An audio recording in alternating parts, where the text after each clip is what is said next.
نحمده ونصلي على رسوله الكريم أما بعد فأعوذ بالله من الشيطان الرجيم بسم الله الرحمن الرحيم يرفع الله الذين آمنوا منكم والذين أوتوا العلم درجات صدق الله العظيم وصدق رسوله النبي الكريم. حضرت سیدنا ابو درداء رضی اللہ تعالی عنہ روایت فرماتے ہیں کہ نبی کریم صلی اللہ علیہ وسلم نے ارشاد فرمایا، کیا میں تم کو ایسا عمل نہ بتاؤں جو تمہارے اعمال میں سب سے بہتر ہو، تمہارے مالک کے نزدیک سب سے زیادہ پاکیزہ، تمہارے درجوں کو بہت زیادہ بلند کرنے والا، سونے چاندی کو اللہ تعالیٰ کے راستے میں خرچ کرنے سے بھی بہتر، اور جہاد میں تم دشمنوں کو قتل کرو وہ تم کو قتل کریں اس سے بھی بڑھا ہوا ہو؟ صحابہ رضی اللہ تعالیٰ عنہم نے عرض کیا، ضرور فرمائیں۔ آپ نے ارشاد فرمایا، وہ عمل اللہ کا ذکر ہے۔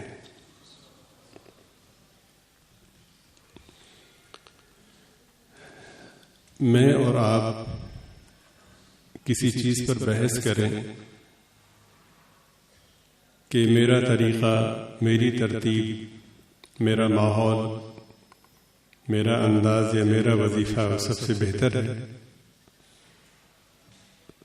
تو اس میں ہم ایک دوسرے کے مقابلے میں 20 دلائل دے سکتے ہیں، اور دلائل دینے کے باوجود اس کا یقین نہیں کہ جانبین میں سے کوئی ایک فائق ہو یا کوئی ایک حق پہ ہو،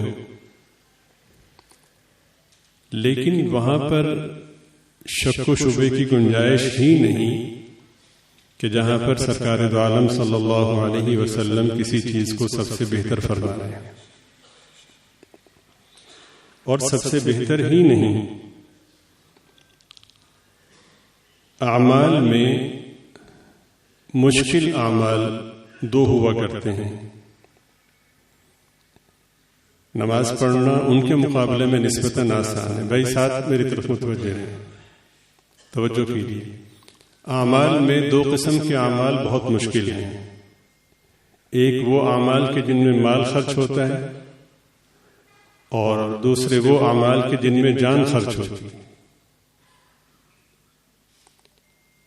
بدقسمتی یہ ہے کہ جو آسان عمل ہے نماز والا، ہم سے وہ بھی پورا نہیں ہوتا، لیکن بہرحال جن سے پورا ہوتا ہے، جو اس کو کر رہے ہوتے ہیں، وہ بھی عام طور پر ان دو اعمال میں کنی کتراتے ہیں۔ مال خرچ کرنا اللہ کے راستے میں بہت مشکل ہے، اور جان خرچ کرنا تو اس سے بھی بڑھ کے مشکل ہے۔ نبی پاک صلی اللہ علیہ وسلم نے باقاعدہ متعین کر کے فرمایا کہ تم سونا اور چاندی خرچ کرو اس سے بھی بہتر، اور تم جہاد کرو۔ پھر جہاد کے الفاظ دیکھیے، فرمایا جہاد کی جو اعلیٰ ترین شکل ہے کہ وہ لوگ کہ جو اسلام کو مٹانے کے درپے ہوں، مسلمانوں پر حملہ آور ہوں، تم ان سے مقابلہ کرو، اور صورتحال یہ ہو کہ تم انہیں قتل کر رہے ہو اور وہ تمہیں شہید کر رہے ہوں۔ سرکار فرماتے ہیں کہ یہ عمل اس سے بھی بہتر ہے۔ اس کے بعد اگر کوئی شخص بحث کرتا ہے تو سب سے بڑی بات یہ ہے کہ سرکار کے موقف کے مقابلے میں کسی موقف کو لانا، یہ بحث کرنا، یہ بذات خود بہت بڑا اعتقادی سوالیہ نشان ہے، لمحہ فکریہ ہے۔ پھر شروع میں جو بات ارشاد فرمائی،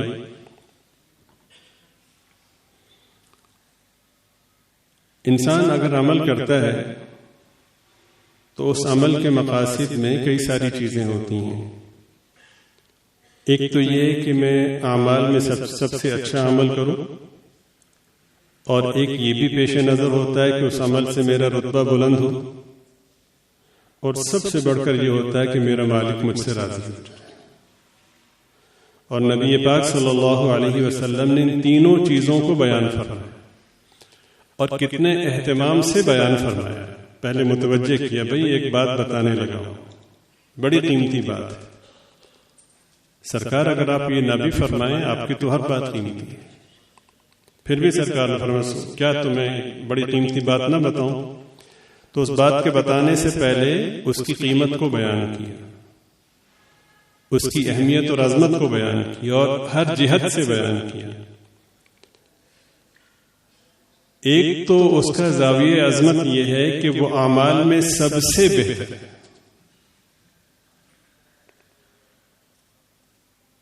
ہمارا مسئلہ یہ ہے کہ ہم مقابلہ کرتے ہیں کہ بھئی یہ تو گھر میں بیٹھ کے عورتیں بھی کر لیتی ہیں۔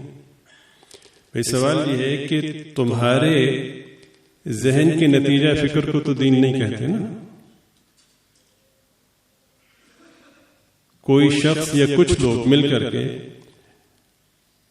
سوچ بچار کر کے کوئی نتیجہ مرتب کریں کہ اس عمل میں اتنی محنت ہوتی، اتنی مشقت، اس عمل میں یہ ہوتا ہے، اس عمل میں یہ مشقت کرنی پڑتی، لہذا یہ سب سے بہتر ہوگا، تو بھائی آپ کی سوچ اور اس سوچ کے نتیجے کو تو دین نہیں کہتے۔ دین تو اس کو کہتے ہیں جو اللہ کی منشا ہے، اور اللہ کی منشا وہ ہے جو سرکار کی زبان پر ظاہر ہے۔ تو دیکھنا یہ ہے کہ مالک کس میں خوش ہے۔ کوئی آپ کا محترم ہے، مخدوم ہے، آپ اس کی خدمت کرتے ہیں، بہت اچھی بات ہے، لیکن خدمت کا مفہوم کیا ہے؟ وہ آرام کرنا چاہتے ہیں، آپ کہتے ہیں نہیں میں آپ کو دباؤں گا، تو یہ خدمت نہیں ہے۔ خدمت یہ ہے کہ مخدوم کی منشا کو سمجھنا کہ وہ کیا چاہتے ہیں۔ اگر مخدوم یہ چاہتے ہیں کہ نماز پڑھو تو یہی اعلیٰ درجے کی اتباع اور اطاعت ہے، اور اگر مخدوم یہ چاہتے ہیں کہ آج نماز نہیں پڑھنی تو نہ پڑھنا ہی اعلیٰ درجے کی نیکی۔ چنانچہ عرفات میں جب ہوتے ہیں حج کا احرام باندھ کر، اللہ تعالیٰ اپنے کرم سے ہم سب کو بار بار حاضری نصیب فرمائے، عرفات میں جب ہوتے ہیں حج کے احرام کے ساتھ تو منع ہے، ناجائز ہے اور گناہ ہے وہاں پہ مغرب کی نماز کو ادا کر۔ مالک کی منشا یہ کہ آج پورا وقت گزار دو، نماز قضا کر دو، آج تمہیں یہاں پہ نماز نہیں پڑھنی۔ اگر اس دن وہاں پہ کوئی حاجی جو احرام کی حالت میں موجود ہے نماز پڑھے گا، بجائے ثواب کے اس کو گناہ ہوگا، اور لاکھوں لوگ جو حج کی نیت سے گئے ہوئے ہوتے ہیں، نماز چھوڑتے ہیں، نماز قضا کرتے ہیں، سب ثواب اور اجر پاتے ہیں۔ اس لیے کہ بات نماز کی نہیں ہے، بات مالک کی منشا کی ہے کہ وہ کیا چاہتے ہیں۔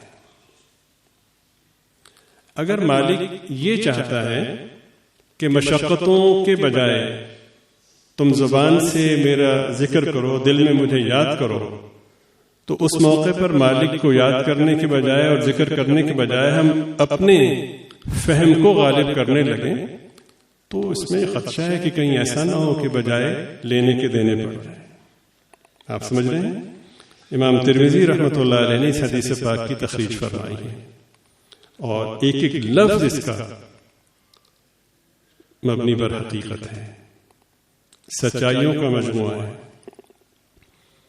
دیکھیں انداز ہی دیکھیں گے، بہت ایک عام بات ہوتی ہے تو اس کو ویسے کر دیا جاتا ہے، بھئی ایک بات تمہیں بتانے لگا ہوں، اور بات بھی ایسی ہے کہ وہ اعمال میں سب سے اونچا عمل ہے جو تمہیں بتانے لگا ہوں۔ الا انبئکم بخیر اعمالکم، تم جو کچھ بھی کرتے ہو ان میں سب سے بہتر عمل کا نہ بتاؤں تمہیں؟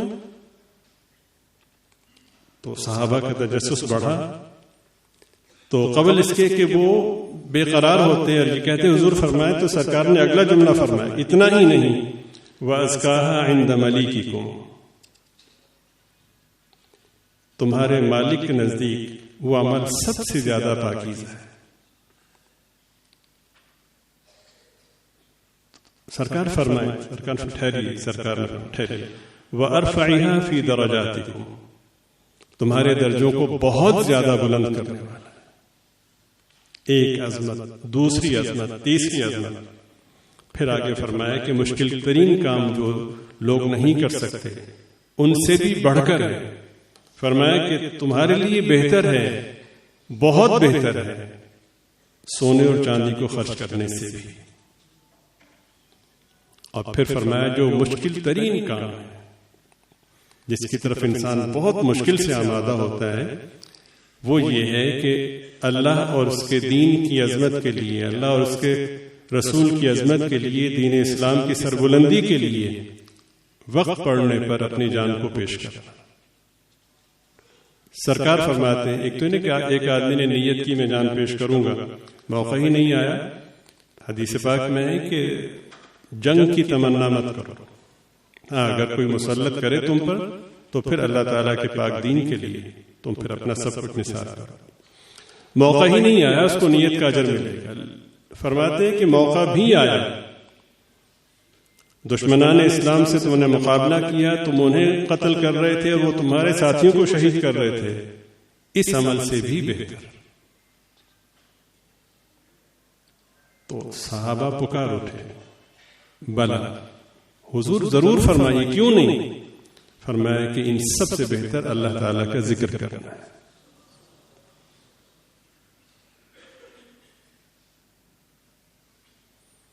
کسی سے مقابلہ مقصود نہیں ہے، کسی کو نیچا دکھانا مقصود نہیں ہے. سرکار کا ایک بابرکت ارشاد آپ کی خدمت میں عرض کرنا تھا. اللہ تعالیٰ مجھے آپ کو اس حقیقت کو سمجھنے اور اس کی قدر کرنے کی توفیق عطا فرمائے. ایک صاحب ذکر کر رہے تھے تو کسی نے کہا جی دکھلاوے کے لیے کر رہے ہیں. تو ایک اللہ والے نے فرمایا کہ یہ تو دیکھو کہ نام کس کا لے رہا ہے. ایک صاحب بھائی توجہ کے ساتھ بیٹھے ہیں، ایک صاحب ذکر کر رہے تھے تو کسی نے کہا کہ یہ ریاکاری کے لیے کر رہا ہے. تو ایک اللہ والے نے فرمایا کہ تجھ سے تو یہ بھی نہیں ہو سکتا. کسی بھی حال میں ہو اللہ تعالیٰ کو یاد کیجیے، اللہ کا ذکر کیجیے اور اللہ تعالیٰ کا شکر ادا کیجیے. کتنی نعمتیں ہر بندے کو ہر وقت میسر ہیں، یعنی بلا مبالغہ اتنی نعمتیں ہیں کہ شکریہ ادا کرنا تو دور کی بات ہے، ہم شمار نہیں کر سکتے. محققین، سائنسدان جو مختلف تحقیقات کر رہے ہیں، انسانی وجود کے کتنے حصے ایسے ہیں کہ ابھی تک ان کی وہ تحقیق مکمل نہیں کر سکتے. ہمارا دماغ ہے، ہماری آنکھیں ہیں، ہمارے دل کا نظام ہے، جگر کا نظام ہے، وغیرہ وغیرہ. اللہ تعالیٰ نے مفت میں سب کو عطا فرمایا. دماغ چھوٹا سا پرزہ ہے نا، اگر وہ ہل جائے تو دوست بٹھانے کو پاس تیار نہیں ہوتے، سگے ماں باپ تنگ پڑ جاتے ہیں. اور دلچسپ بات یہ ہے کہ اللہ کی دی ہوئی نعمتوں کو اللہ کے خلاف استعمال کر رہے ہوتے ہیں. وہ اتنی برداشت والا ہے کہ پھر بھی نعمتوں کو نہیں چھینتا. کیا ہم اپنی نظروں کو اللہ تعالیٰ کے احکامات کے خلاف استعمال نہیں کرتے؟ اپنے دماغ کو اس کے خلاف استعمال نہیں کرتے؟ اپنی قوت کو اس کے خلاف استعمال نہیں کرتے؟ مگر اس کا حوصلہ دیکھیے.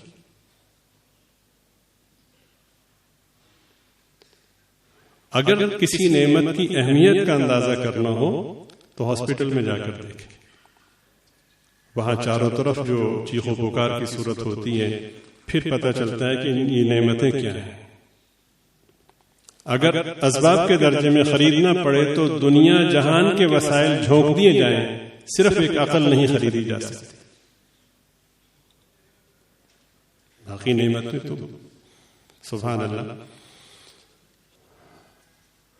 تو اس ذات کو یہ پسند ہے کہ مجھے یاد کیا جائے، اور یہ سب سے زیادہ پسند ہے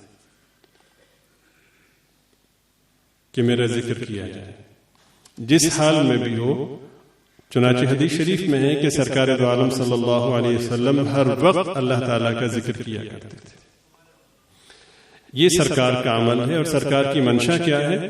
لا یزال لسانک رطبا بذکر اللہ، تیری زبان ہر وقت اللہ تعالیٰ کی یاد میں تر رہنی چاہیے.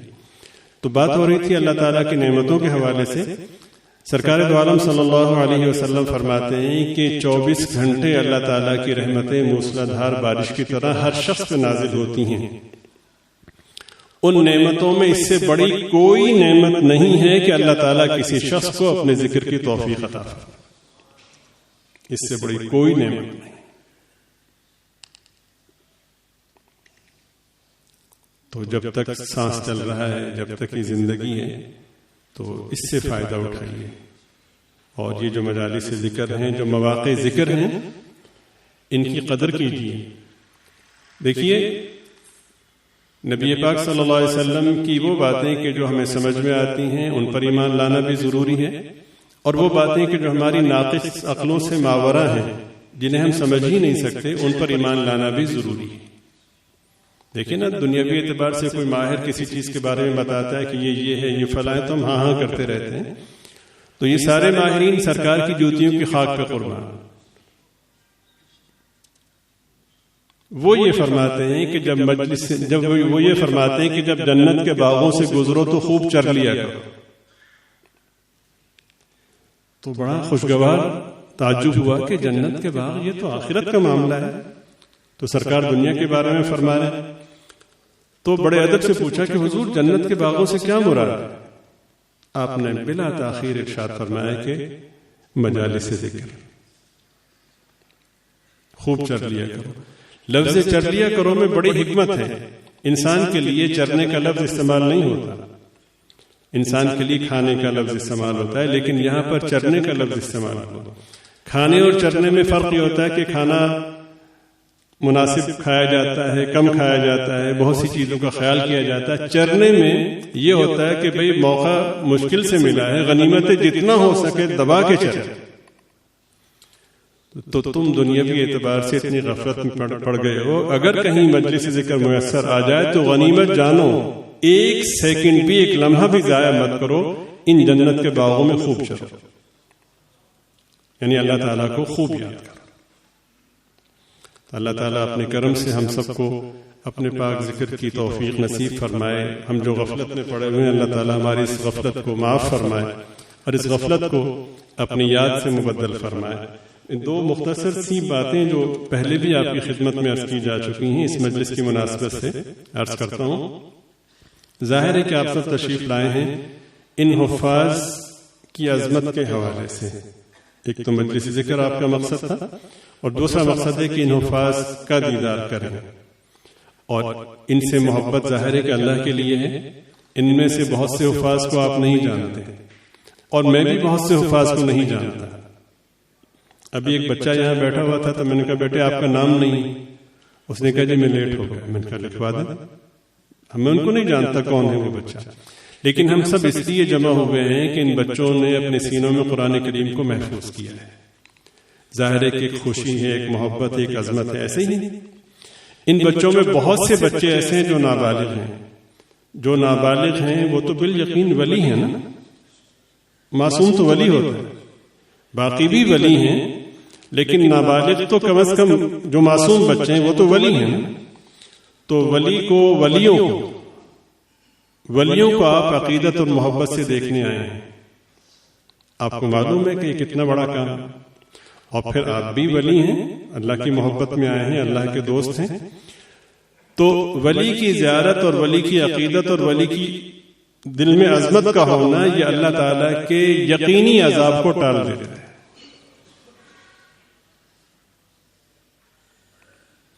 ہمارے ایک بڑے محسن نے ایک واقعہ سنایا کہ ایک اللہ والے تھے، ان کا ایک عقیدت مند تھا. تو اس نے ایک عرصے سے درخواست کر رکھی تھی کہ حضرت کبھی موقع دیجیے، ہمارے ہاں تشریف لائیے، تو میں چاہتا ہوں کہ میں آپ کی دعوت کروں. حضرت کی مصروفیات تھیں تو حضرت فرما دیتے تھے کہ ٹھیک ہے انشاءاللہ کبھی چلیں گے. تو جب اس کا اصرار بڑھا تو حضرت نے فرمایا ٹھیک ہے ہم فلاں دن تمہارے یہاں آئیں گے. وہ بہت خوش ہوا. اس نے اپنے گھر میں جا کے خوب اہتمام کیا. تو حضرت وقت مقررہ سے ذرا پہلے گھر سے نکلے، اتنا پہلے کہ میں وقت پہ وہاں پہ پہنچ جاؤں.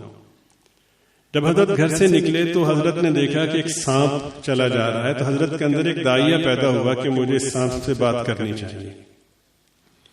عام طور پر سانپ یا دیگر جانور بات نہیں کرتے، یہ اللہ تعالیٰ کی سنت ہے، لیکن اللہ کی قدرت یہ ہے کہ وہ چاہیں تو بات کر سکتے ہیں.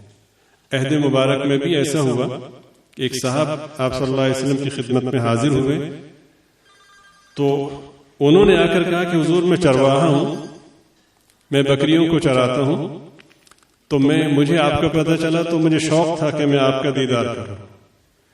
مسئلہ یہ تھا کہ میری بکریوں کو سنبھالنے والا کوئی نہیں تھا، تو میں اپنی اس کیفیت کا اظہار کر رہا تھا، یار کوئی ہوتا سنبھالنے والا تو میں سرکار کی زیارت کرتا۔ تو ایک بھیڑیے نے کہا کہ میں آپ کی بکریوں کو سنبھالوں گا، آپ جائیں۔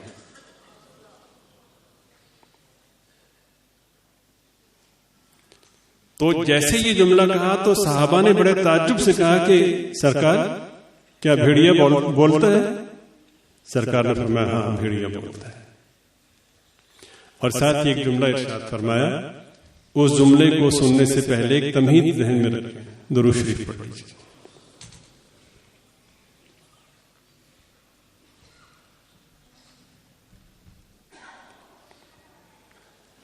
وہ تمہید یہ ہے کہ اس مجلس میں حضرت سیدنا صدیق اکبر اور حضرت سیدنا فاروق اعظم رضی اللہ تعالی عنہما موجود نہیں تھے۔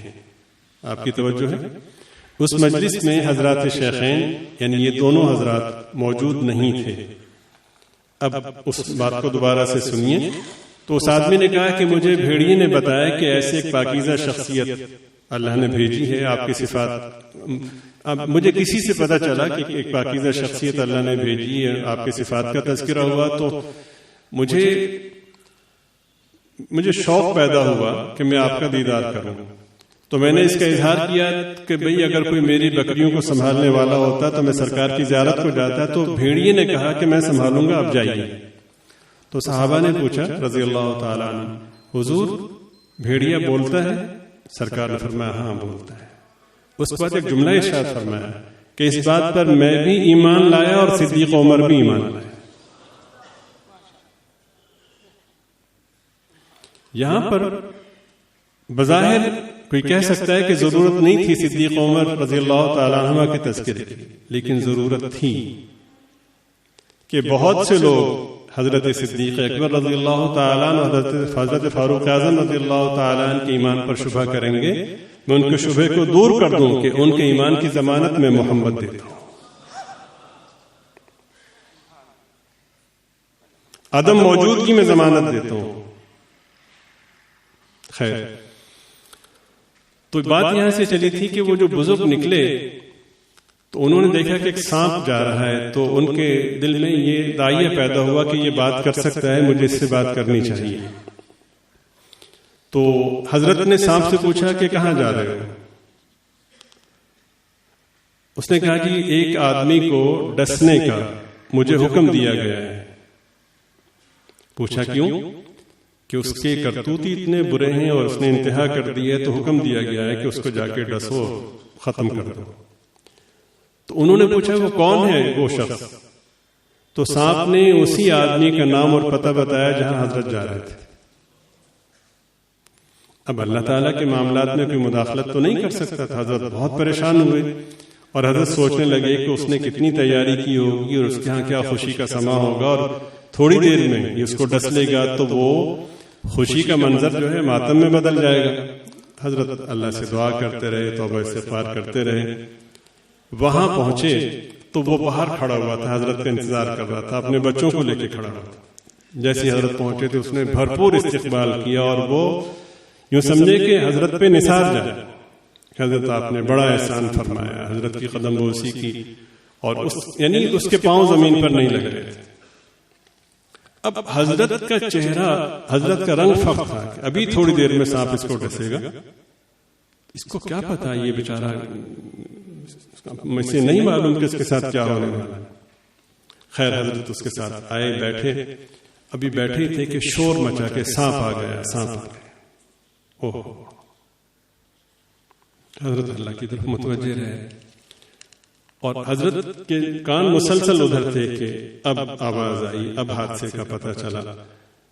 کچھ دیر گزر گئی تو کوئی ایسی بات جو تکلیف دہ ہو سکتی تھی، ایسی خبر کہ جو پریشان کن ہو سکتی تھی، ایسی حضرت کو موصول نہیں ہوئی۔ تو حضرت نے پوچھا بلا کر کہ کیا ہوا؟ جی ایک سانپ آیا تھا، وہ چکر لگا کے چلا گیا۔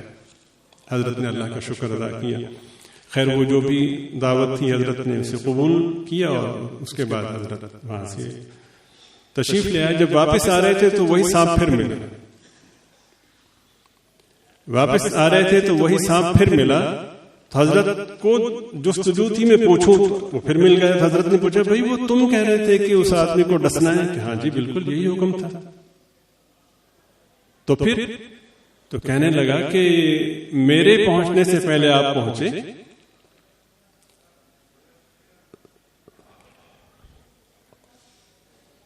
تو اس نے آپ کا اس نسبت سے کہ آپ اللہ کے ولی ہیں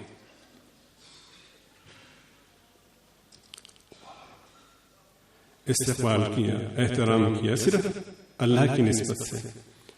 تو اللہ نے فرمایا کہ اس نے میرے ایک ولی کا احترام کیا ہے، میری نسبت سے کیا ہے. یہ ولی سے محبت اور ولی کا احترام ہمیں اتنا پسند آیا کہ ہم اس کے عذاب کو ٹال دیتے. آپ سب تشریف لائے، آپ معصوموں کی زیارت کے لیے آئے ہیں، اللہ والوں کی زیارت کے لیے آئے ہیں. آپ اس کو معمولی نہ سمجھیں، یہ بہت بڑی نعمت ہے. کوشش کیجیے کہ اپنے اوقات کو اچھی محافل میں، اچھی مجالس میں، اچھے ماحول میں، اچھے لوگوں کی صحبت میں صرف کریں. یہ انشاءاللہ کام دے گا.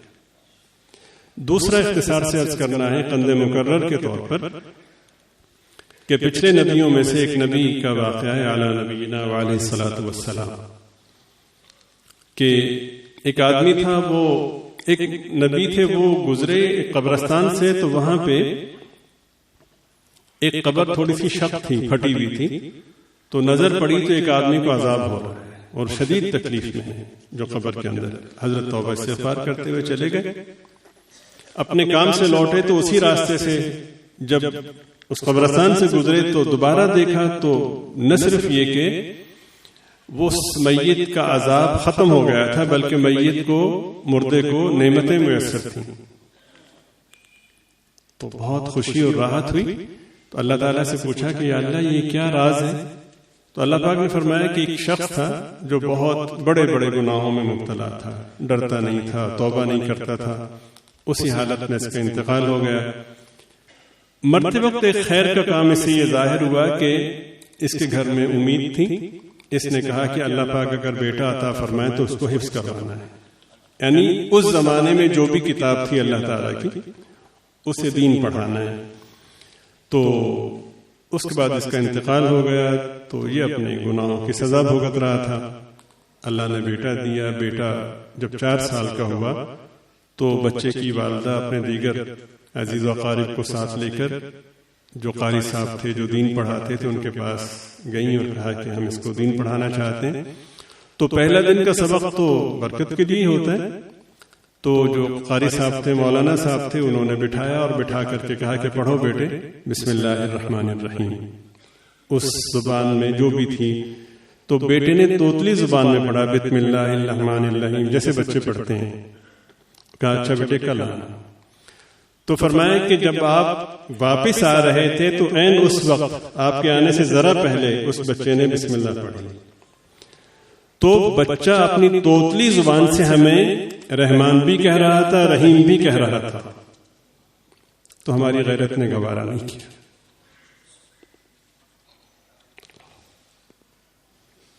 کہ اس کے والد کو عذاب میں رکھا جائے. نیت تو اس نے کی تھی نا. تو اس نیت کی بنا پر پہلے سبق کی تاثیر ہے کہ قبر کا عذاب اللہ نے ٹال دیا. ہم نہیں پڑھ سکے تو اپنے بچوں کو پڑھائیں. یہ قرآن کریم اللہ تعالیٰ کی عظیم ترین نعمت ہے. بہت سے لوگ اس کی تشریح یوں کرتے ہیں کہ نبی پاک صلی اللہ علیہ وسلم اللہ تعالیٰ کی مشیت کے تحت 62 سال اس زمین پر گزار کر اللہ کی طرف واپس چلے گئے. اللہ تعالیٰ نے حضور پاک صلی اللہ علیہ وسلم کی حیات طیبہ کا جو عملی نمونہ ہے اس کے لیے قرآن کریم کو قیامت تک کے لیے باقی رکھا ہے. اگر کوئی شخص قیامت کے دن حضور پاک صلی اللہ علیہ وسلم کے صحابہ کے دائرے میں صحابی تو نہیں بن سکتا، شامل ہونا چاہتا ہے تو قرآن کریم سے محبت کرے، قرآن کریم کو یاد کرے اور قرآن کریم پر عمل کرے۔ اللہ تعالیٰ آپ کی برکت سے مجھے بھی یہ نعمت نصیب فرمائے۔ وآخر دعوانا ان الحمد للہ رب العالمین۔